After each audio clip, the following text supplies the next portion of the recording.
Hi, I'm Dr. Thaïs Aliabadi. For over 25 years, as an OBGYN, I've helped countless women navigate the challenges of PCOS. I created OV to bring you a scientifically backed solution that supports the symptoms of PCOS with powerful ingredients. OV supports hormone balance, body composition, metabolic support, and beauty from within, giving you a comprehensive approach to supporting your health. It's more than just a supplement. It's a product born from decades of experience and a deep commitment to women's health. Visit OV.com to learn more and start your journey to better health today. That's OVII.com.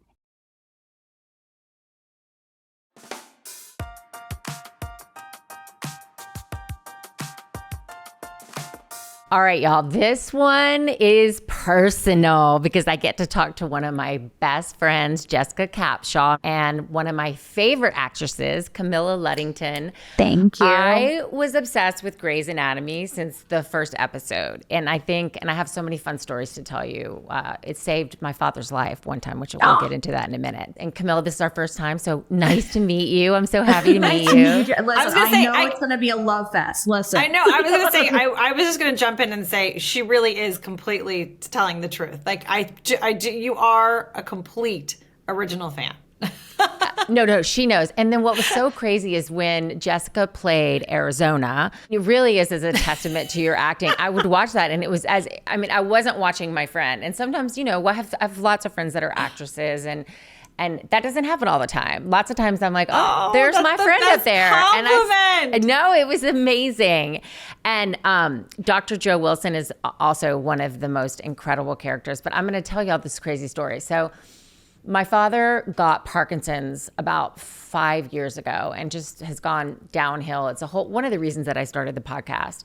And my sister, Jessica, I have like 30 sisters, but one of them. Big family like mine. Yeah, big family. All my other sisters went to law school and I went to film school. But my sister Michelle went to law school and then she went back to get she's an NP. So it's the next level below doctor.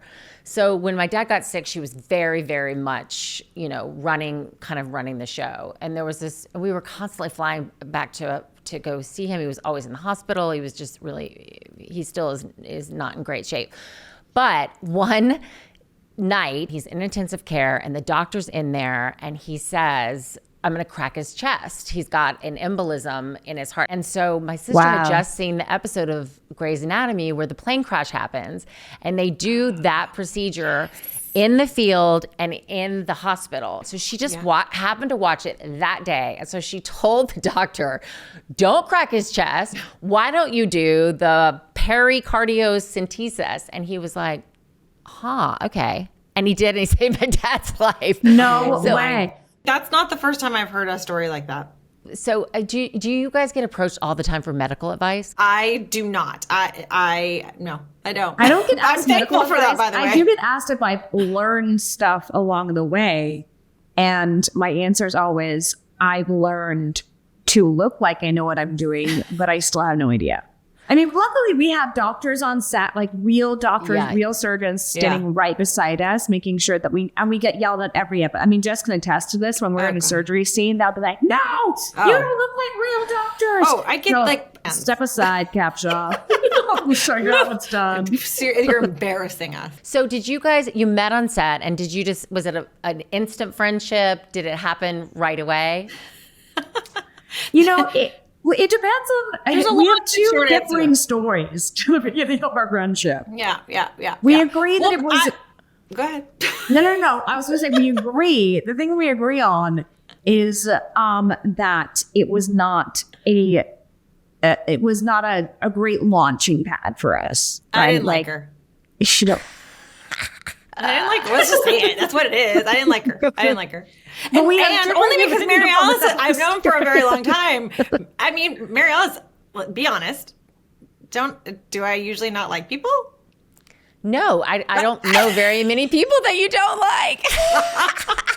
It's what makes this story ours, Camilla. Because look where we are now. It doesn't matter where we were. And what changed? What changed? Because I love the idea of women friendship. And I think that women friendship is really important. I mean, it sustains us way more than men. Men don't do women friendship like we do. I think and they don't live as long. And they don't live as long because of it. Like literally actually studied for that reason, they don't live as long. 100%. But I do think that when you bring up the conversation around women being women's women and the sorority and the friendship and the connection and community, I think given that we just started off with a bang and the fact that I didn't like her when I first met her, I'm just going to bring that realness into this story or into this concept, which is like, we don't need to be women loving women just because we're women, right? We're people.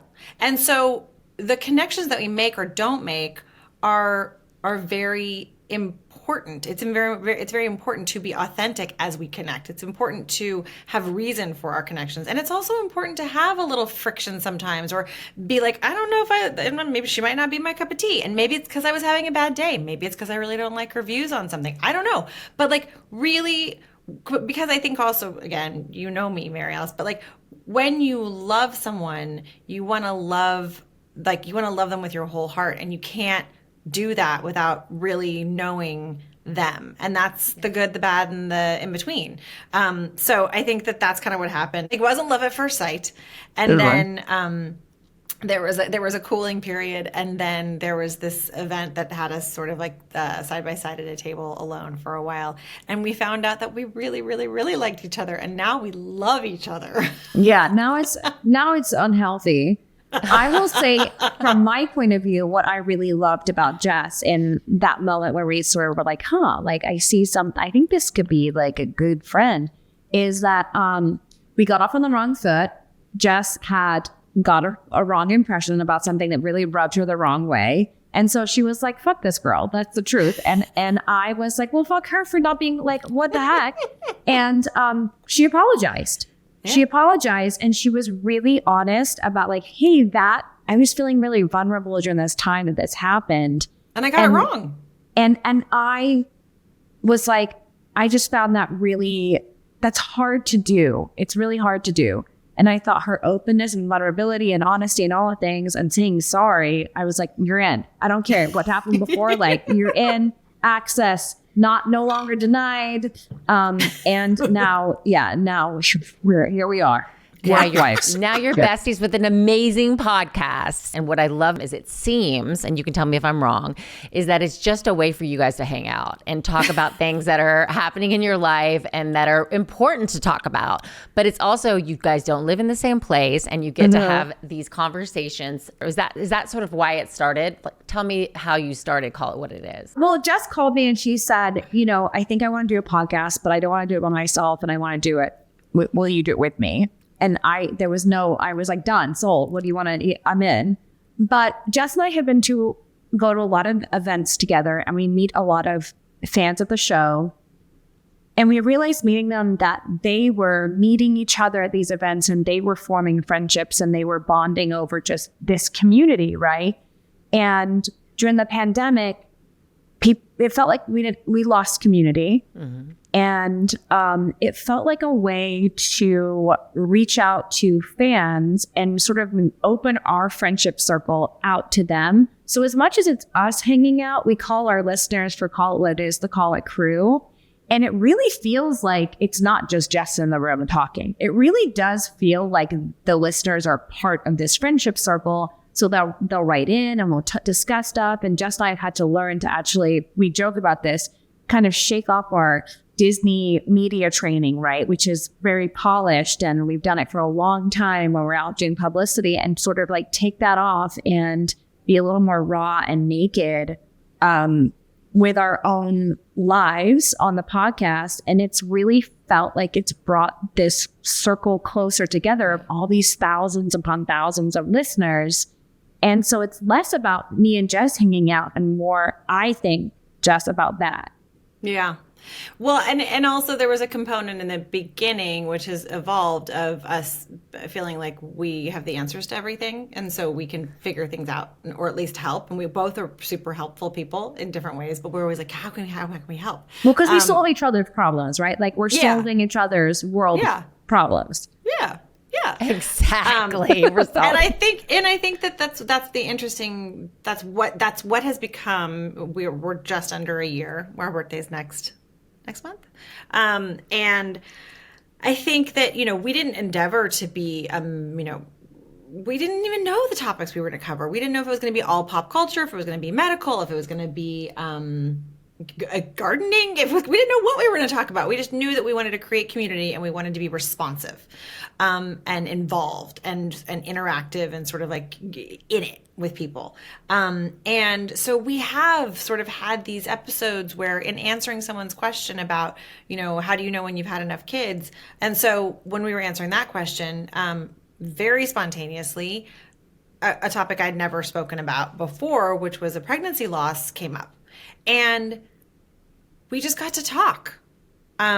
We've had other ones where people wrote in about, depression and medication, or and we've been able to share personal stories about that, or the sexy stuff, and like it's been all over the place. So we've definitely had the occasion to hang out, but also not to reveal too much, not too much of a peek behind the curtain, but because you're doing this as well, we all want it to feel as yummy and personal and off the cuff as possible. And it is in these moments, but there's also research that goes into it. There is countless amounts of like, what are the topics? What are the ideas? What do people want to talk about? Are these the right questions? We have an incredible team of producers, like they just put their everything's into it. So, yes, it's definitely hangout, and that's what hopefully we can bring, because we're used to, doing work between action and cut. But we're also very intentional about how we figure out what we're going to talk about and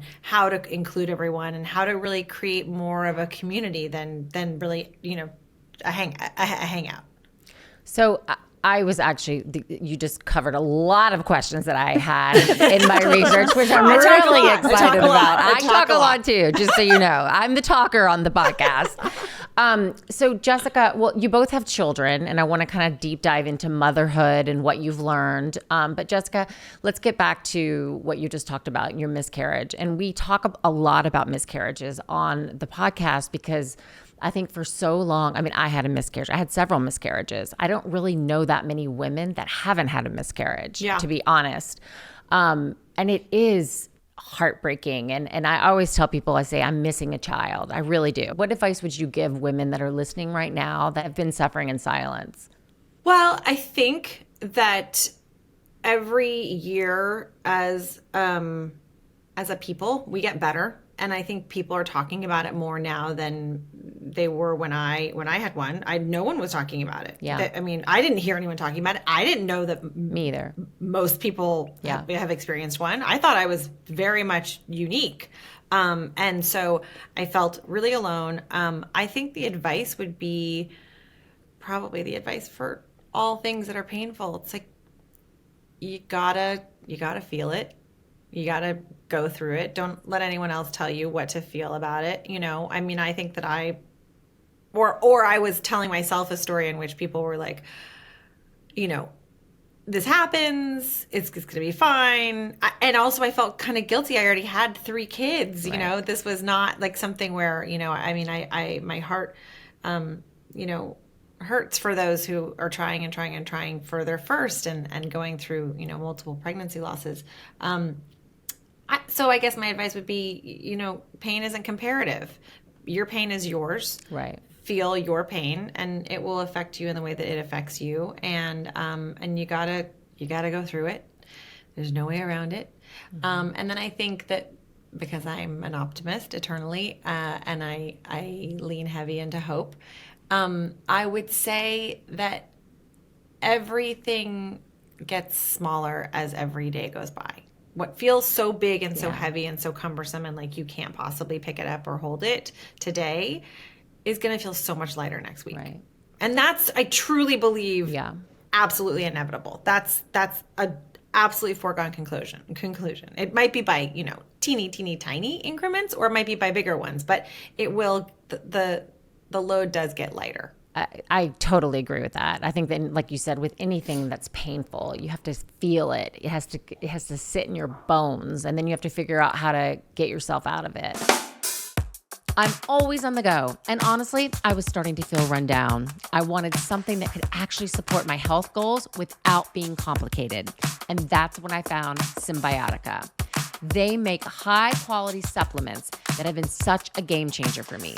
One of my favorites is their liquid colostrum and vanilla sea salt. Symbiotica's colostrum is ethically sourced from grass-fed, U.S.-raised dairy cows and is harvested only after the baby cows are fully nourished. 100% pure with every batch traceable back to trusted dairy farms, ensuring quality and transparency at every step. I also love their liposomal, vitamin C, and citrus vanilla. Vitamin C is a powerful antioxidant that plays a key role in immune system function, collagen production, and healthy aging. Because it's liposomal, your body absorbs it so much faster than regular vitamin C. To create the perfect synergy, they added biotin, one of nature's most beautifying vitamins that supports the production of proteins and enzymes that are needed for healthy skin, nails, and hair growth. If you're feeling like you need a little extra support, I recommend Symbiotica. It's never been easier to reap all the benefits of immunity and beauty in one. And right now you can try them for less.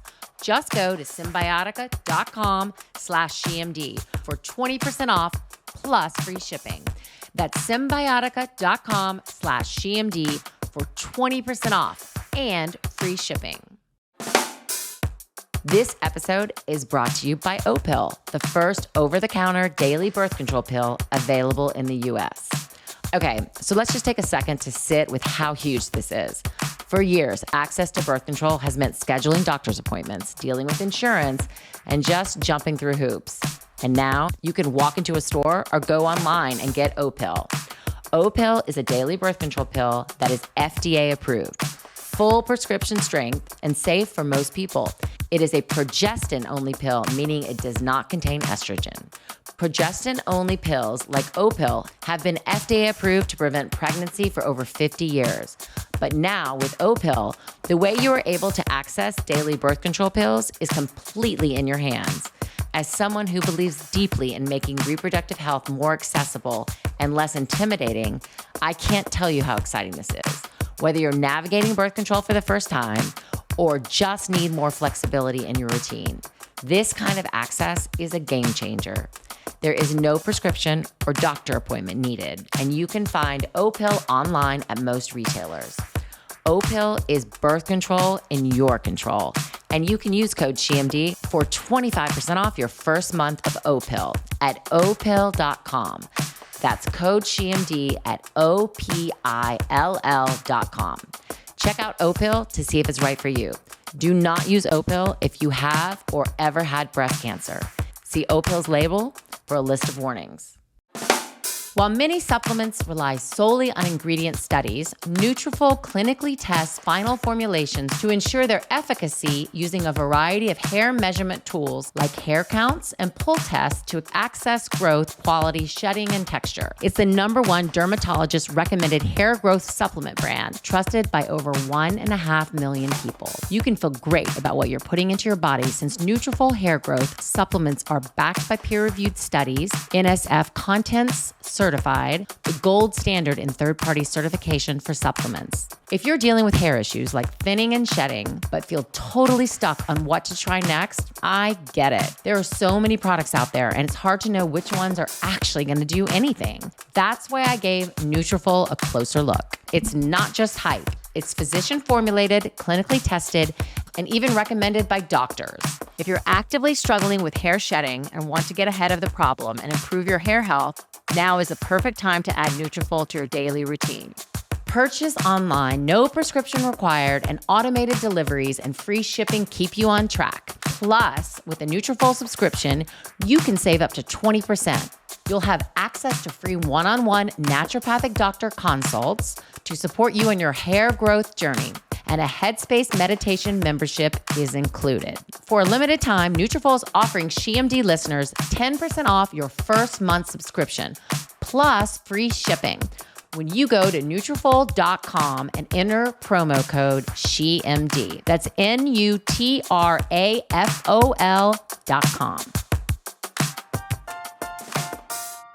Camilla, you have also been very vocal about, having, being on antidepressants and how that really helped you. I probably should be the president of an anti-anxiety medication society, because I literally after my divorce, I got on anti-anxiety medicines, and it was as if somebody had lifted something right off of me. Can you talk a little bit about that, and also your journey with postpartum and PMDD, which we can talk about a little bit.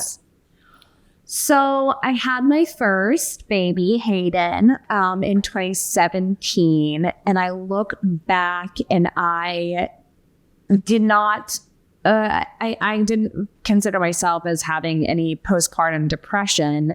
And now that I look back, I didn't know that the term postpartum anxiety even existed. So I was like, I don't feel like I checked the boxes for one thing. So I guess this is how it is.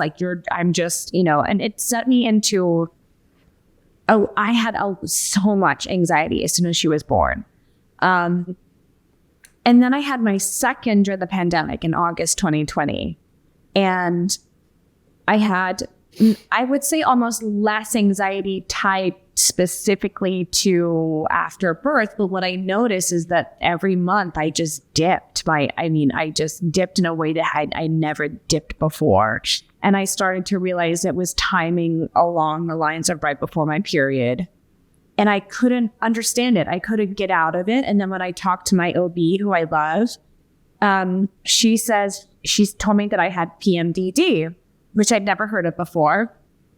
And basically, I was just sinking into a depression every month, timing out with my period.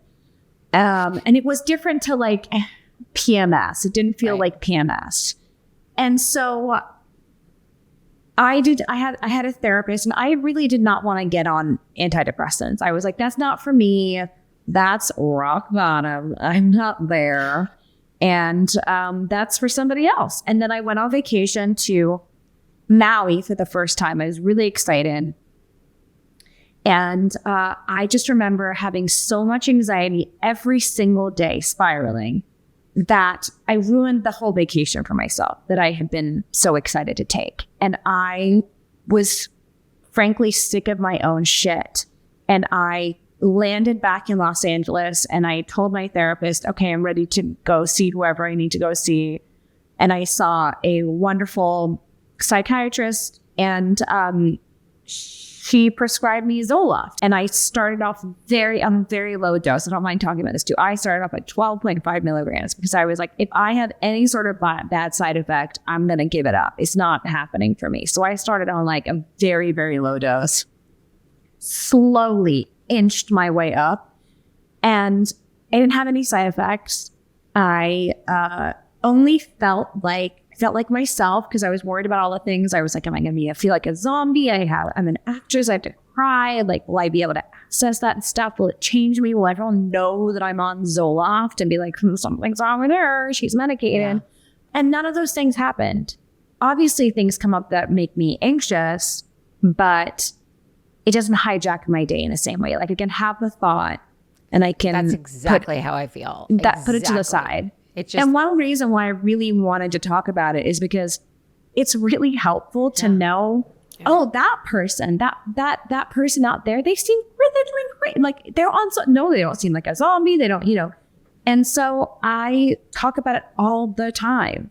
Well, there's a great book called The Body Keeps the Score. Yeah, that's an amazing book. I'm going to tell a personal story. I'm not going to name the name for their privacy, but after the fires in Los Angeles, I was freaking out about the air quality. I live in Brentwood, very close to the Palisades, and I was really, my anxiety was at another level. I was so worried about my children. Are we breathing, toxic air? So I told my husband, please, can we go to the mountains? Can we just go to the mountains? So we went to the mountains. We got there. it just was, my anxiety went away, not went away, but went down. And we all got this virus, the stomach virus. So we got the stomach virus, like swept through our house. And one of our family members had so much anxiety, and they had never had anxiety. And for the next month, got severely depressed, got severely anxious, and started having this tinnitus, the ringing in the ears, like Camilla the has constant ringing So in the I ears. have it. No, I know. that That's too. why I was going to ask you about yeah. this. So it's Yeah. constant ringing in the ears, blurry vision, and stomach aches. And so we tried to, we got to the bottom of it. The best thing about this podcast is I have met amazing doctors, the best ENT, the best brain doctor. We got an MRI. We checked every single box, and there was nothing, physically, but yet his body was reacting to this anxiety and depression. So I know you have had that. How Yes. did you, I'm asking as somebody who's kind of desperate to try to figure out, the rest of it has gone away, but the ringing in the ears is still constant. So the ringing in my ears started at the beginning of 2022. I remember watching a movie one night with my husband and hearing it, and then asking him if he heard it, and he didn't. And me realizing that it wasn't going away. And I have to say, it was probably one of the most distressing things that I have ever gone through. I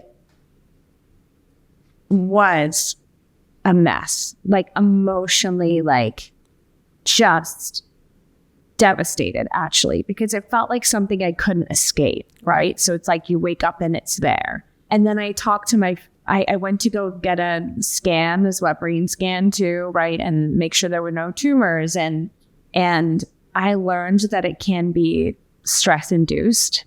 Yeah. I learned also, I had a hearing test around that time, and I have hearing loss. And I learned also that hearing loss can be stress induced, which I never had heard before. I have learned to live with it. At the time, the incredible doctors that I went to go see, they said, okay, this is how they described it to me. And this is not everyone's experience, because some people have it a lot worse than me. Mine sounds almost like crickets constantly. And it can get really quiet when I get enough sleep. If I don't sleep, which of course, when you're really stressed, you don't sleep. He said to me, your brain will stop noticing the sound, in the same way that when you wear a shirt, you can, you'll stop feeling the sensation of the clothes on your body. Right. And that truly is what happened. So I live with it and I don't really notice it. Seeing a therapist really helped me, but it was very, very distressing, and it felt very isolating, and it felt very lonely because I knew no one else could hear it. Like I remember Matt taking me to lunch one time with my daughter and saying, let me just take you out. Let's just go out in the world. And I could hear it so loud that I like publicly sobbed at lunch, because it felt like no one, like I was in my own world. And so it was rough. So I really sympathize with anyone that has that. Yeah. I do have to tell you that it does not bother me at all anymore. And so I've even associated the sound with a noise that like I quite enjoy, which is probably weird to say. I mean, I think as mothers too, it's hard to be objective when our children get sick. I think that's one thing. We're mama bears, and somebody, whether it's a child getting bullied at school or and these kids do have to learn to help themselves. Yeah. Were you guys? Were you on Grey's Anatomy? I know you were, Jessica, when you had children. I mean, so how did you manage the kind of work, mom, husband, especially in Hollywood, I will say? Well, I honestly, Matt, my husband, had to step up. Is the truth. Listen, he's 50% of the parent, and he had to, and he was, well, of course, I truly would not have picked a person to have kids with that couldn't do it. So he had to parent with me. When I was at work, he had to be there. And when he's at work, I have to be there. Jessica's the one that told me to have kids on the show. She was like, hey, just so you know, if you want children, this is where you do it, because they support you. That's because it's a female showrunner. I mean, you know what I mean? Like it takes a woman to understand a woman, really. And what a gift to have a lot of support on the set and be able to have your dream job, but also have children. Because so often when women, right when their careers start to explode, that's the time that you have to have babies. So you end up, whether it's finance or acting or, you know, I find that all the time, and that's rough. So to be able to have, I'm so happy to hear that it was very supportive. Well, they just also, I mean, Jessica knows this. If you need to breastfeed, they'll pause filming and you go and you pump or you feed in your trailer and you get back to set. So I'm very aware, Jess, as to like, we're in a situation that is so fortunate that not a lot of people have that experience. Yeah. Jessica, you felt that too. I think that it's funny. You just made me like truly like flash straight on to me being back after having a baby. After an being hour. in a scene. Did you just wheel it was actually St. John's all the way to... Well, there was a time and she couldn't have felt worse about it, but I told, you know, when you get pregnant, you tell your boss. And I told Shonda I was having a baby, and I don't know, in the hustle and bustle, I mean, I gave the dates, the due date, whatever. And I'm a little bit like, again, that optimist can kind of get a little bit tricky when you're just like so optimistic that everything will work out that sometimes you don't connect the dots for people. And so I gave someone my due date, and then they calculated when like the time to put me in the show lighter. And so I had like this like 2-week period where I was like super light right before I had the baby. And then I had the baby and I was like back to work like 10 days later or something like that. And I remember being like, okay, I'm back. And being in a scene and, you know, where you're kind of in the beginning, your memory is a little like fuzzy. Like marshmallow brain, like just all little, a little puffy and squishy. And I had some long line that was probably only 3 sentences long, but I was having a hard time with it. And I finally get it right.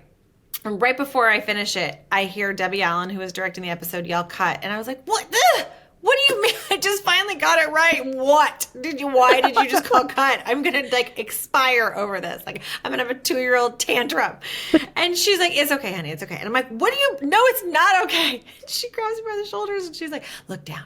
And I looked down and I had like 2 blooming flowers of breast milk, and the camera angle was not excluding them. And so she must have been watching on the monitor as just like, you know, the blooms of breast milk were coming out. The milk blooms. Yeah.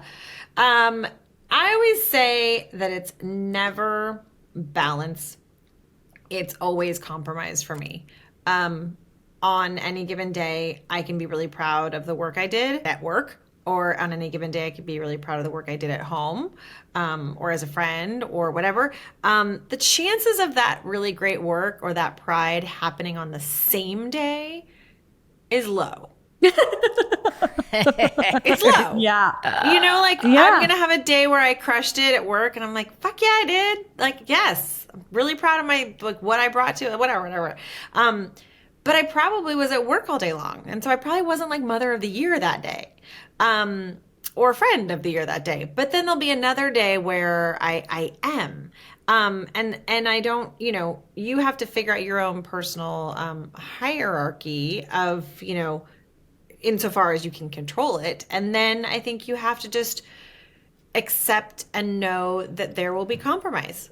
Because I think I tried for balance for long enough to understand that I wasn't achieving it and I was giving it my all. And if I wasn't achieving it and I was giving it my all, then how is that sustainable?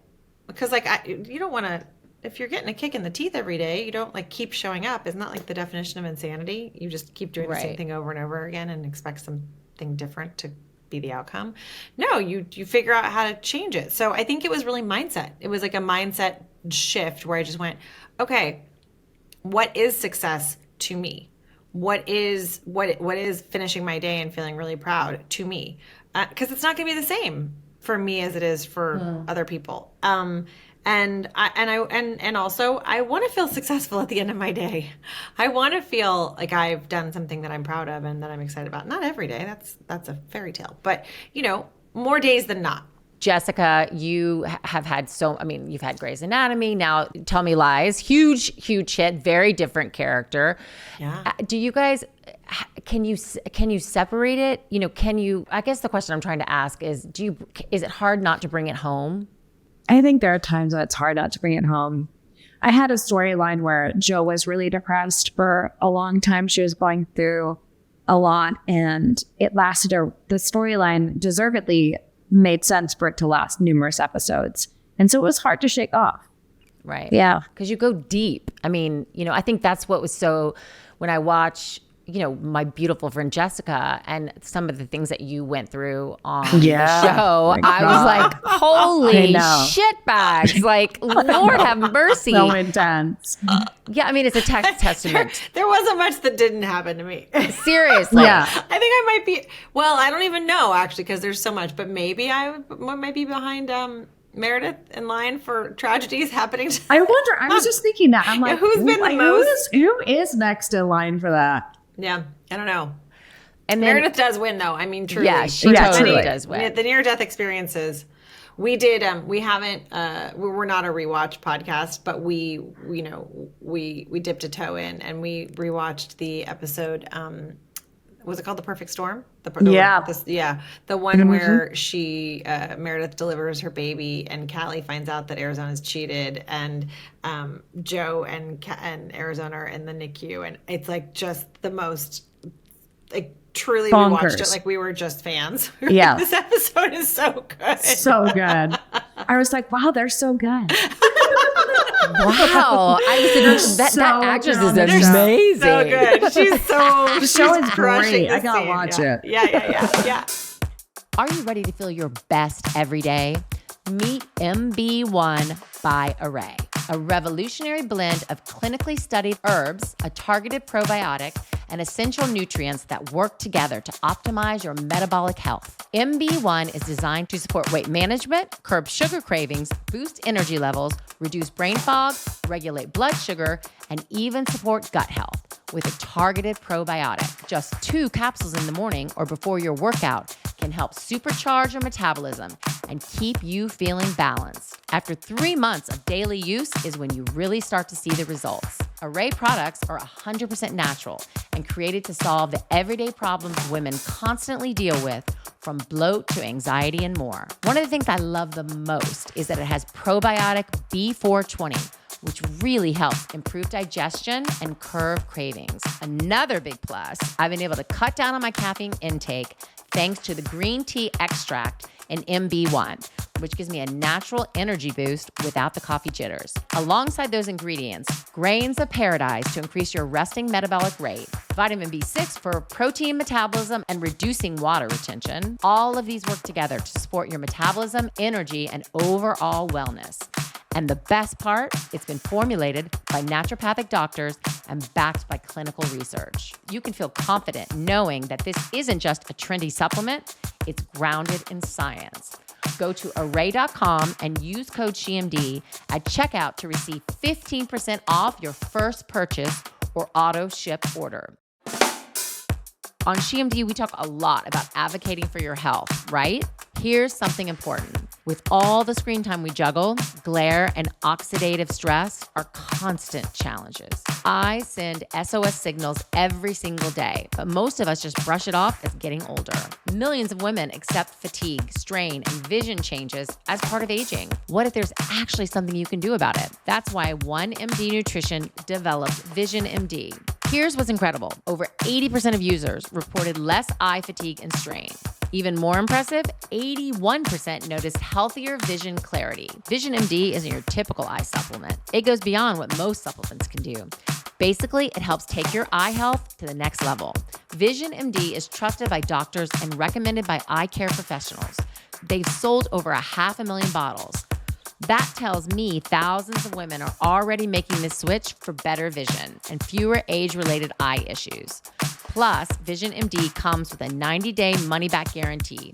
It's a no-pressure way to see the difference for yourself. Vision MD offers essential support for these modern-day hurdles. The beauty of Vision MD is in its science-backed ingredients.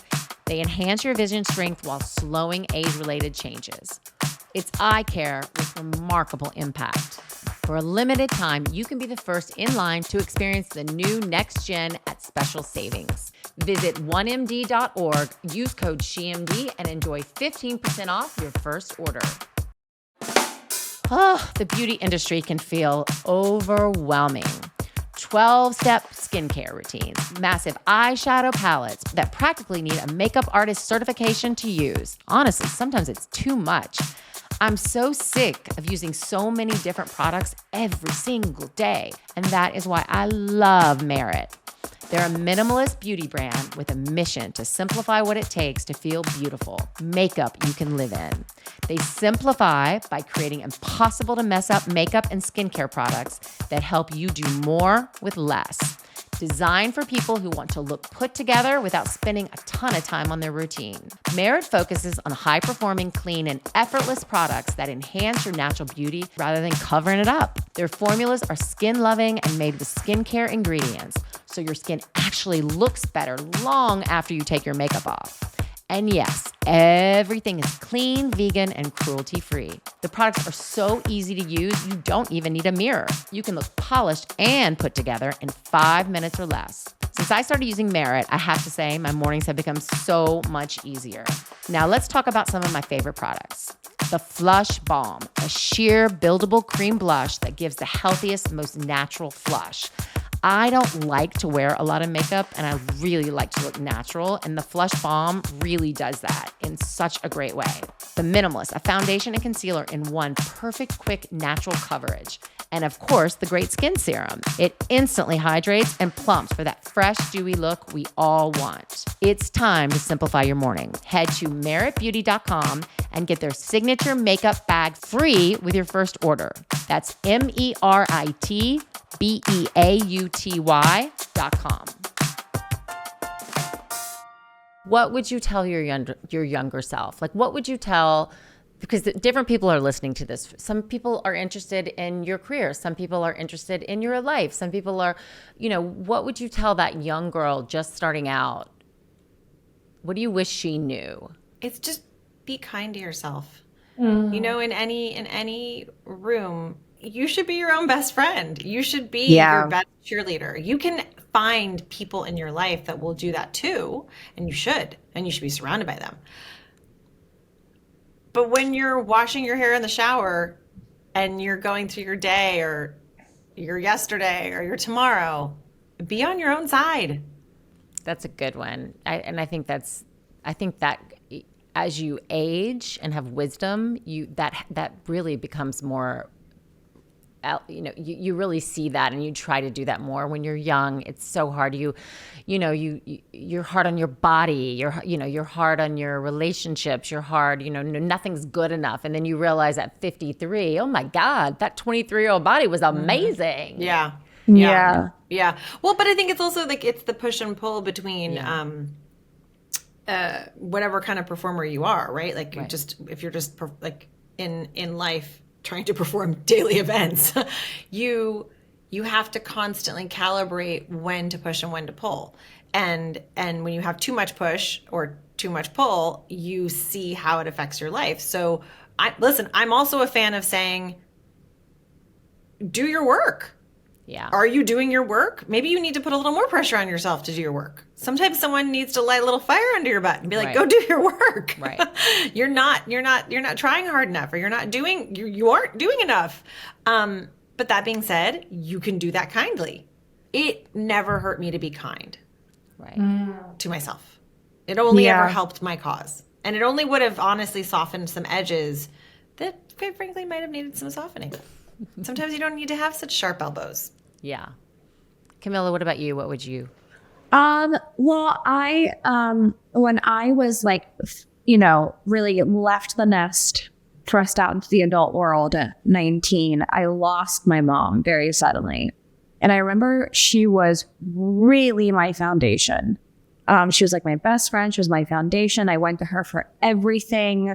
And so it was like I kind of lost that, and I lost like my due north.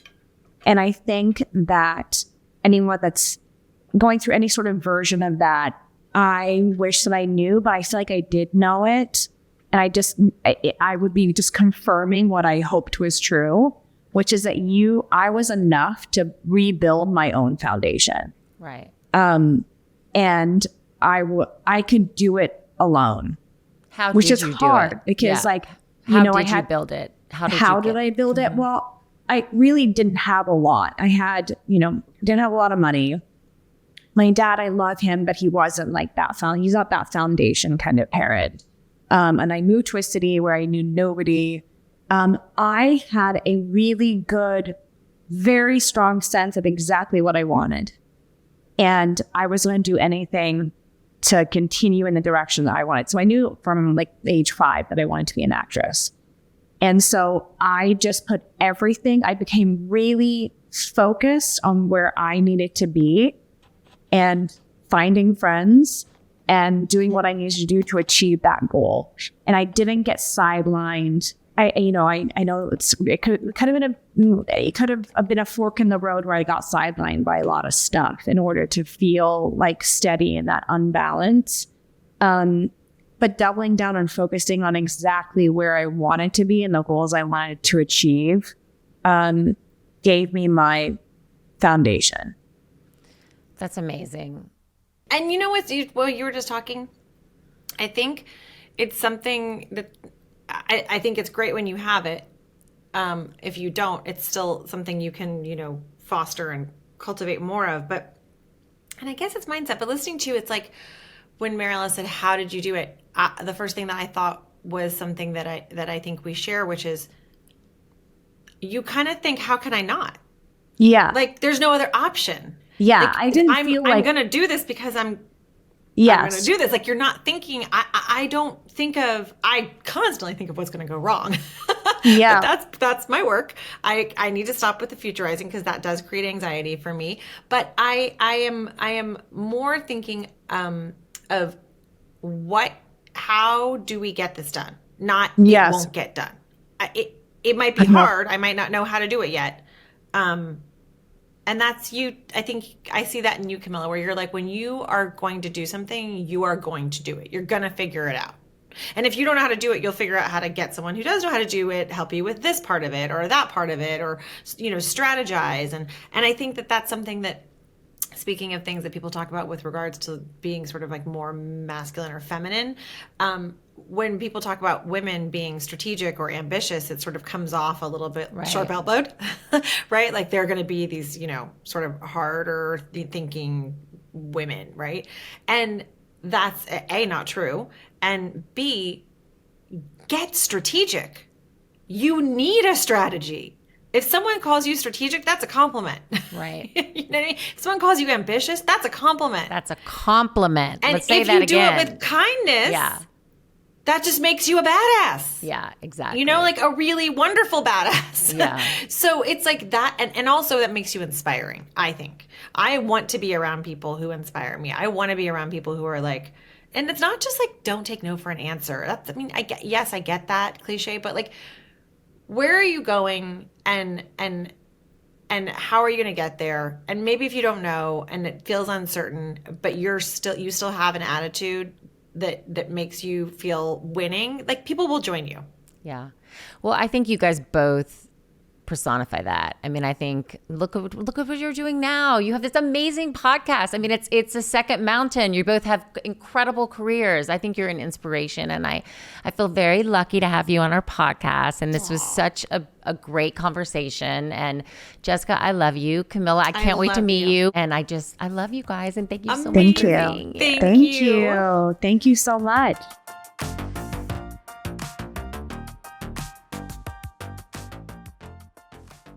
Thanks so much for joining us today on SheMD. If you want to own your own health, a good place to start is by following us on social media at SheMD Podcast and by subscribing to our show on YouTube or wherever you get your podcasts. For takeaways from today's episode, visit our website, shemdpodcast.com. We'll see you next time on SheMD. This podcast is for educational and entertainment purposes only. It is not intended as a substitute for a physician's medical advice. You should regularly consult your medical provider in matters relating to your own health. Even though we share our honest beliefs on SheMD, some of the products and services we discuss may involve sponsorships or paid advertising.